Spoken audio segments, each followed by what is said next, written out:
Guys, bayangin, kamu kan punya niat mulia ya untuk menabung. Bukan di bank, tapi lewat seorang teman yang kamu percayai sepenuh hati. Teman yang selama ini kamu anggap paling baik dan paling bisa dipercaya untuk memegang hasil jeripayahmu. Namun siapa sangka, justru uang itulah yang akhirnya menjadi sumber malapetaka hingga berujung pada hilangnya nyawa.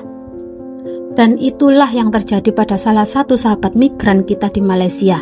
Kisah tragis tentang kepercayaan, uang, dan bagaimana kebaikan hati bisa berubah jadi bumerang mematikan hanya karena terlalu percaya pada orang lain. Assalamualaikum warahmatullahi wabarakatuh. Hai guys, apa kabar semuanya?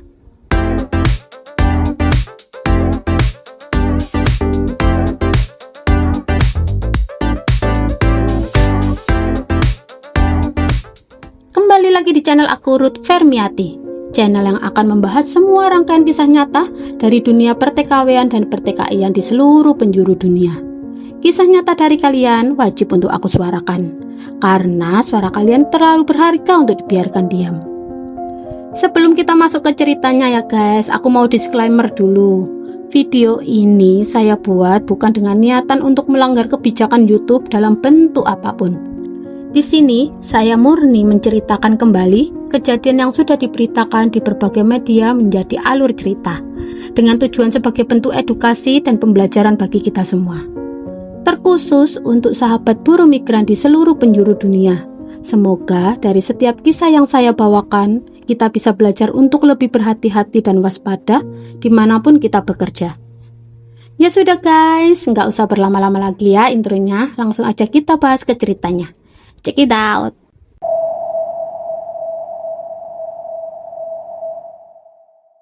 Dua tahun bekerja di Malaysia, seorang pekerja migran akhirnya pulang ke kampung halaman. Tragis, perempuan ini malah tewas dengan teman dekatnya yang selama ini pun dititipi gaji bulanannya.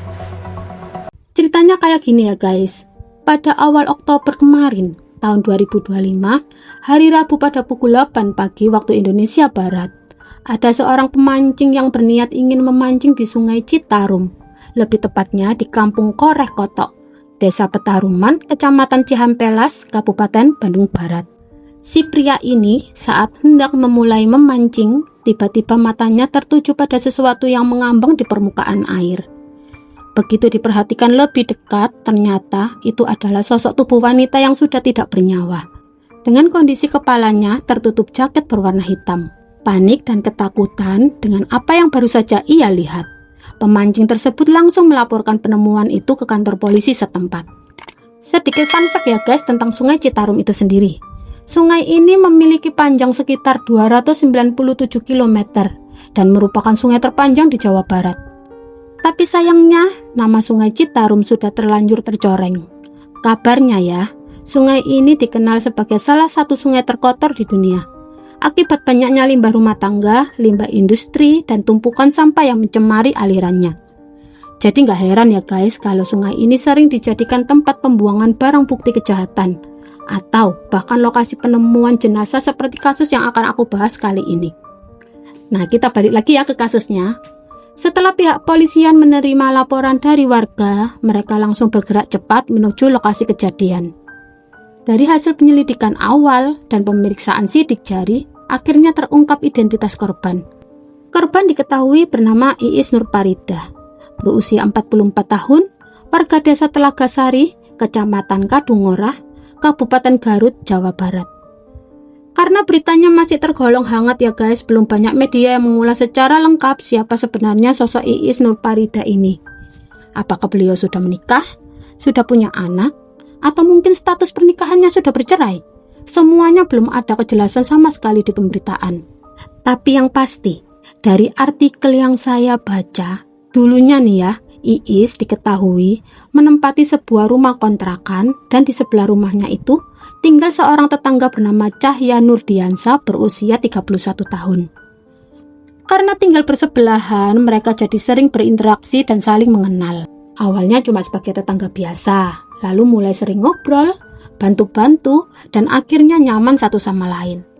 Nah, ini perlu digarisbawahi ya guys. Di sini hubungan mereka murni sebagai teman dekat, tanpa ada perasaan spesial ataupun hubungan asmara. Dari kedekatan itulah mereka sering bercanda, curhat, dan saling percaya. Hari demi hari terasa akrab sampai akhirnya Iis bercerita kalau dia punya rencana untuk merantau ke Malaysia dengan harapan bisa memperbaiki nasib dan membantu keluarga di rumah. Long story short, sesampainya Iis di Malaysia, entah apa yang ada di pikiran dan niat Iis saat itu guys. Bukannya menyimpan sendiri hasil kerja kerasnya, malah justru ia memilih menitipkan seluruh uangnya kepada Cahya, tetangga yang dulu sering menemaninya di kontrakan. Dan itu bukan cuma sekali loh guys, tapi berlangsung hampir 3 tahun lamanya. Setiap kali menerima gaji, Iis rutin mengirim dan menitipkannya pada Cahya dengan rasa percaya penuh. Ia yakin uang itu akan tetap aman sampai waktunya ia pulang ke tanah air. Hingga akhirnya masa kontrak kerja Iis selesai. Ia pun bersiap untuk pulang ke Indonesia. Dengan hati penuh semangat membayangkan bisa memeluk keluarga lagi dan tentunya mengambil kembali tabungan hasil jerih payahnya selama bertahun-tahun. Tapi justru disinilah semuanya berubah guys. Kepulangannya Iis malah membuat Cahya dilanda gelisah dan ketakutan. Bukan karena rindu bertemu sahabatnya, tapi karena selama ini uang yang dititipkan Iis telah dipakai sebagian besarnya. Bayangin aja ya guys, hampir 100 juta rupiah hasil kerja keras Iis selama 3 tahun hampir lenyap begitu saja di tangan orang yang ia percaya. Dan karena panik serta kebingungan mencari cara untuk menjelaskan semuanya ke Iis, Cahya malah terbesit ide gila. Ide yang mengubah segalanya. Ia mulai menyusun rencana jahat untuk menghilangkan Iis dari dunia. Untuk selamanya. Nah, sebelum kita masuk ke kronologinya, bantu dulu channel aku dengan cara klik tombol subscribe, like, dan share ke teman-teman migran lainnya. Kalau sudah, yuk kita lanjut ke ceritanya.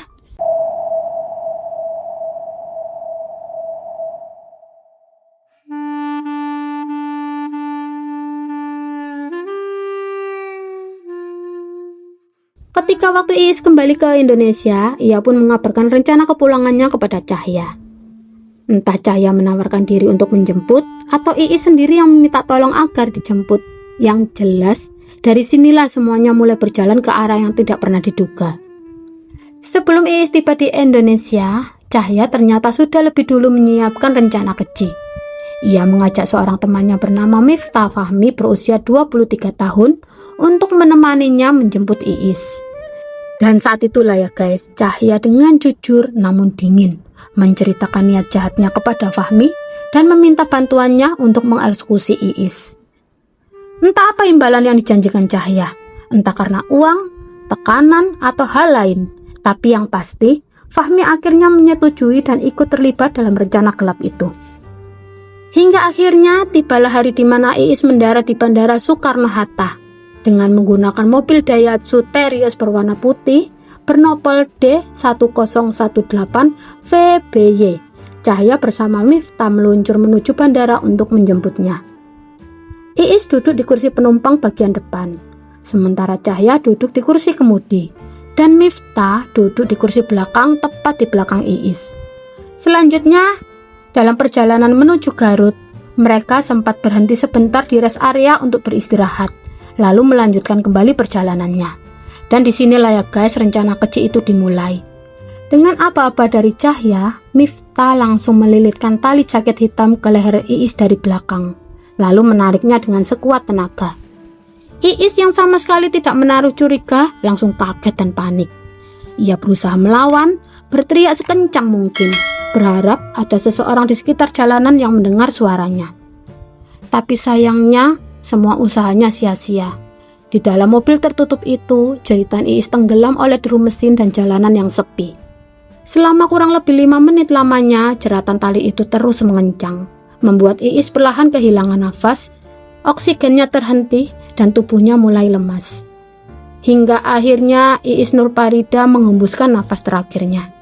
Untuk memastikan Iis benar-benar tidak bernyawa, Cahya terus memutar-mutar arah mobil, lalu berhenti di dekat aliran sungai Citarum. Di sanalah Cahya dan Miftah membuang tubuh Iis ke sungai, dengan maksud menghilangkan jejak dan menutupi semua bukti kejahatan mereka. Nah guys, di sungai Citarum inilah akhirnya tubuh Iis ditemukan oleh seorang pemancing, seperti yang sudah aku ceritakan di awal video ya.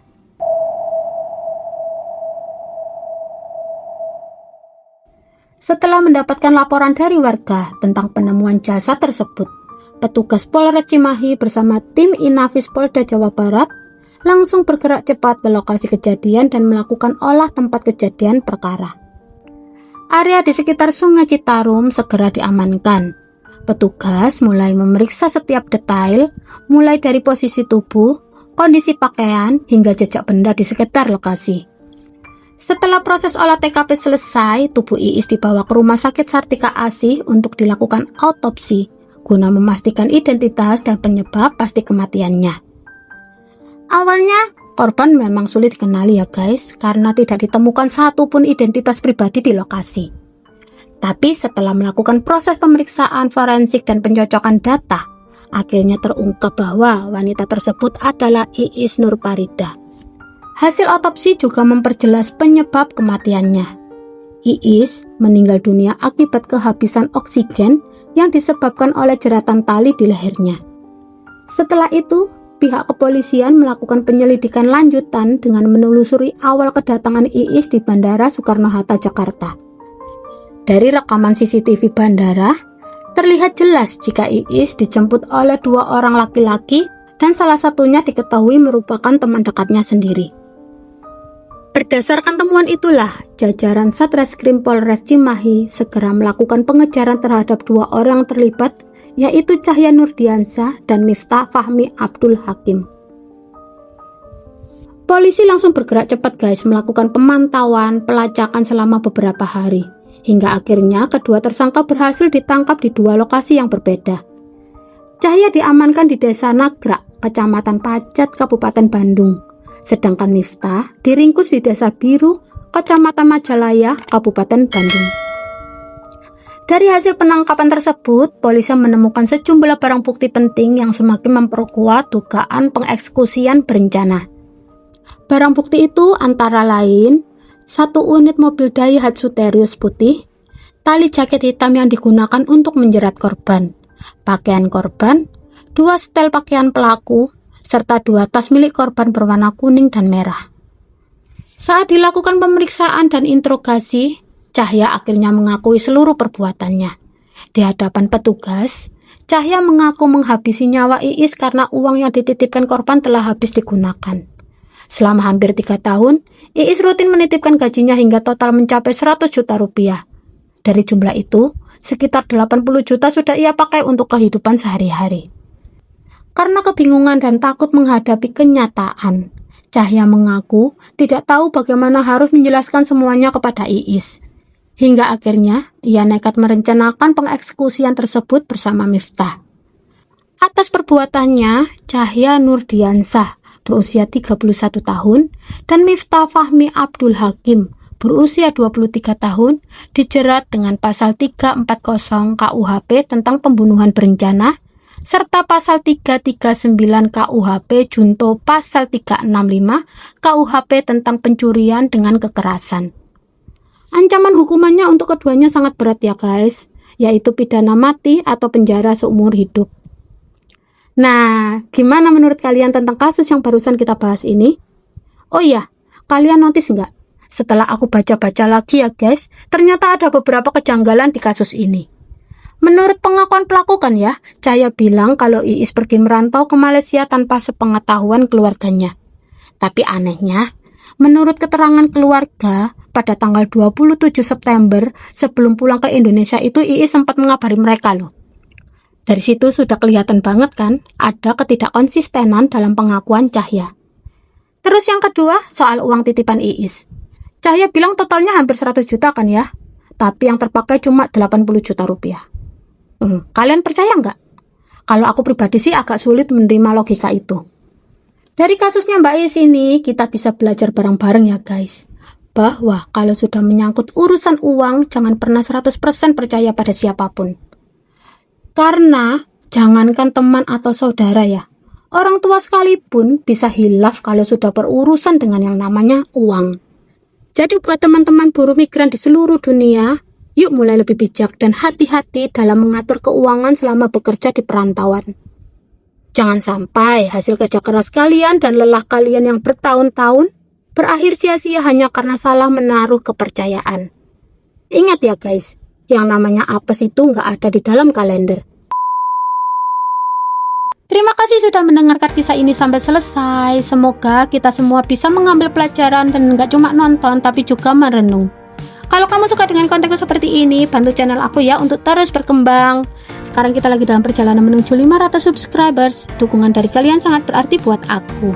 Jangan lupa untuk like, share, dan subscribe supaya lebih banyak lagi suara para TKW dan TKI yang bisa kita angkat bersama. Akhir kata, wassalamualaikum warahmatullahi wabarakatuh. See you di my next video. Bye bye. Bye bye bye. Aku capek guys. Bye bye.